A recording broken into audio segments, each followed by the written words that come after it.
Good evening. A very warm welcome to this edition of Business at 9. Here on ET Now, I'm Vikram Oza with the big business news stories that we've been tracking through the day. But right on top are political developments, and this is to do with the constitution. Now that tensions between the opposition and the Rajya Sabha chairman Jagdeep Dhankhar have come to a head today, the Congress-led opposition parties have submitted a notice for a motion in the House to remove him from that post of Rajya Sabha chairman. Congress leaders Jairam Ramesh and Nasir Hussain have submitted that notice and it has been signed, we understand, by 60 members of parliament. Now, the India bloc parties, the opposition, have addressed a press conference about this and they've accused Mr. Dhankar of bias and partisan behavior. The BJP has slammed the Congress on its part over this no-confidence motion in particular against the Rajya Sabha chairman, saying that the Congress has never respected the chair. BJP President JP Nadda has lashed out at the Congress and said that the party's comments against Dhankar must be condemned. Listen in to those political reactions that we've got over this issue. मैं यहाँ ये भी कहना चाहता हूँ कि संवैधानिक पदों पर हमारे चेयर पर जिस तरीके का आक्षेप कांग्रेस पार्टी ने लगाया है ये भर्त्सना योग्य है. It should be condemned by all, one and all. It should be condemned. और ये इन्होंने चेयर की कभी रिस्पेक्ट नहीं की है, चाहे हाउस के अंदर हो चाहे हाउस के बाहर हो. जिस तरीके की बयानबाजी इन्होंने संवैधानिक पदों पर बैठे हुए और हमारे चेयर के डिसीजन को किया है वो निंदनीय है और देश कभी माफ नहीं करने वाला है. चेयरमैन की तरफ से हो रहे बायस्ड पार्टीजन व्यवहार विपक्षी पार्टियों को उनके खिलाफ ये प्रस्ताव लाने पर मजबूर किया. पिछले 3 वर्षों में उनका आचरण उनके पद की गरिमा के विपरीत रहा है. कभी वे सरकार के तारीफ में कसीदे पढ़ने लगते हैं, कभी खुद को आरएसएस का एकलव्य बताने लगते हैं. इस तरह की बयानबाजी उनके पद को शोभा नहीं देती. सभापति जी सदन के अंदर प्रतिपक्ष के नेताओं को अपने विरोधियों की तरह देखते हैं. सीनियर जूनियर कोई भी हो, दोनों सदनों के विपक्षी नेताओं पर आपत्तिजनक टिप्पणियां कर उन्हें अपमानित भी करते हैं.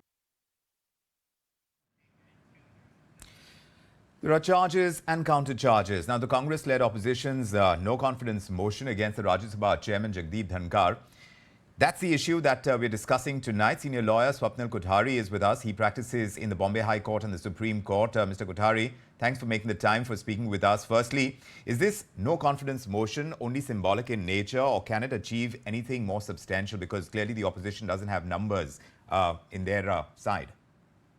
Well, Vikram, if they don't have the numbers, then this is just mere paperwork. First of all, you have given a 14-day notice. I don't think there's enough time because the parliament is going to close. So, as what we call it in law, that this particular resolution or this notice will be prorogued. Now, you'll have to move it again when the parliament reopens and has the next session.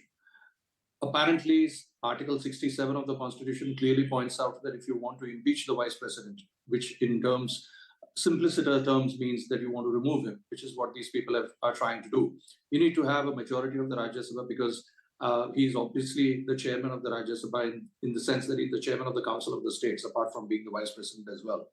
So you need to have a majority agreed to by the Lok Sabha. Now, a very interesting point, Vikram, here I'd like to point out for the benefit of your viewers. This was a big moot point in the Constituent Assembly debates as to what do you mean by agreed to by the Lok Sabha. How many members of Lok Sabha? Majority, 1/3, 2/3, how much? So that the Constitution is silent, rather the article is silent. So obviously it means pretty much the entire Lok Sabha have to agree to the removal, and that too once it passes muster in the Rajya Sabha. So it's going to be a very tall order. I think what is transpiring here, to the best of my understanding, is that it's the case of people having sour grapes. The more BJP and the government seems to garner muster, and even in the third term of the Prime Minister Modi, and with the results in the Maharashtra, having gone very much in favor of the BJP, I think what's happening here is that there seems to be some sort of saying that, okay, let's try to do something which is unique, which has never been heard of, because speakers have been, sort of removed. But I don't recall an instance at all in the past 70 years of our constitution. Exactly. That, Exactly. 75 years of a vice president being impeached. Yes, this is the first time that a chairman of the Rajya Sabha has a no-confidence motion against him, Mr. Kothari, and Lok Sabha speakers, like you correctly say, they've had them in the past. None, of course, was successful. But it still begs the question whether the grounds that are laid out by the opposition, are they sufficient cause in this case against Mr. Dhankar? Vikram, the answer lies right there itself. When you put it before, a set of people, a group of people, some may say that, you favoring RSS. You picked up Mr. Piyush Goyal one day from somewhere and gave him a lift. 3, you seem to be praising BJP a lot. So that's one way of looking at it.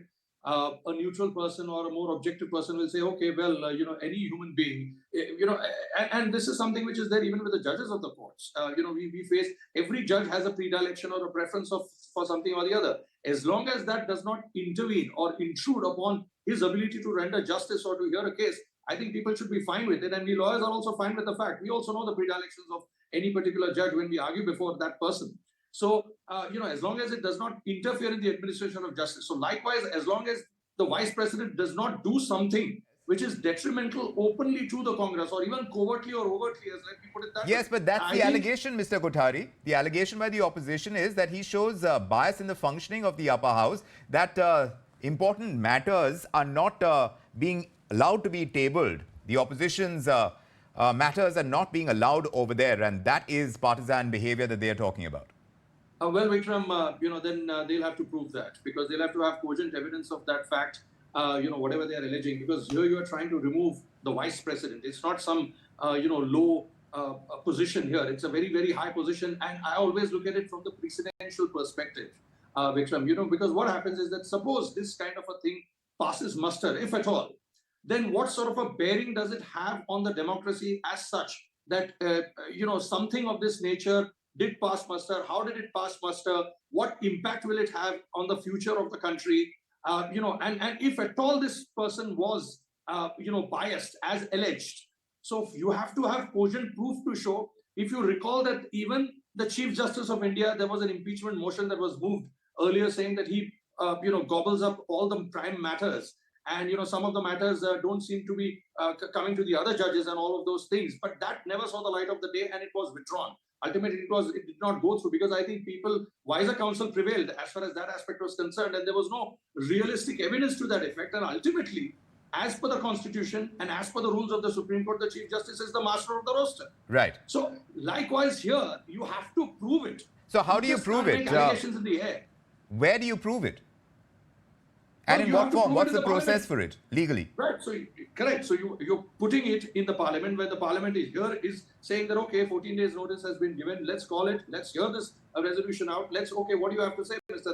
Mallikarjun Kharge? What do you have to say, Mr. Congress XYZ? Whatever. What do you have to say about this? And then let it come through and let people vote, because it has to go through the majority of the Rajya Sabha and then agreed to by the Lok Sabha. Now that agreed to is a big question. Now let me take one step further, Vikram. Assuming that the Rajya Sabha majority is there, and then agreed to, the Lok Sabha says that we do not agree, or either way, even if it says we agree, nothing stops the Vice President from going to the court of law and saying that this will be under judicial review. And what is the meaning of agreed to? Ultimately, it's going to knock at the doors of the Supreme Court. Whoever loses at the end of the day, assuming that the Rajya Sabha majority is there, because that's the first step. And that's going to be a very, very tall order, Vikram. It's not easy to prove something like this. Very difficult. Right. So with that kind of difficulty that the opposition has before it to be able to prove this, now that they've tabling this no confidence motion, what do you think they're trying to achieve, if not more than symbolism? But even if it is just symbolism, what exactly is it? Well, they are trying to make their presence felt. That's one. Two, saying that, look, we are there in the opposition. And it's nice in a way, even if it's, at my first blush, it looks a little bit frivolous to me. But be that as it may, it's always nice to have an opposition, because that's what democracy means. And the opposition has to be robust. And you'll find some of these things, in any democracy, whether it's the US, whether it's the UK, whether it's Australia, whether it's India, you will find some of these things there. So some will be robust, some will be frivolous, some will be meritorious. So it all tells me that, well, the democracy in India is alive.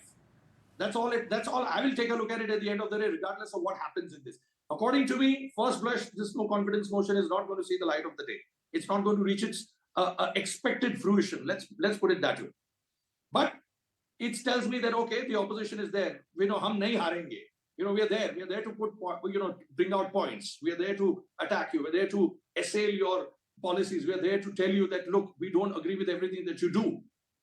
That's fine. So what you're saying is that the onus is on the government to pass laws, but the opposition must make its presence felt and say that we exist as well. And every now and then they need to decide the topic of discussion. And this time they had to take the no confidence motion route.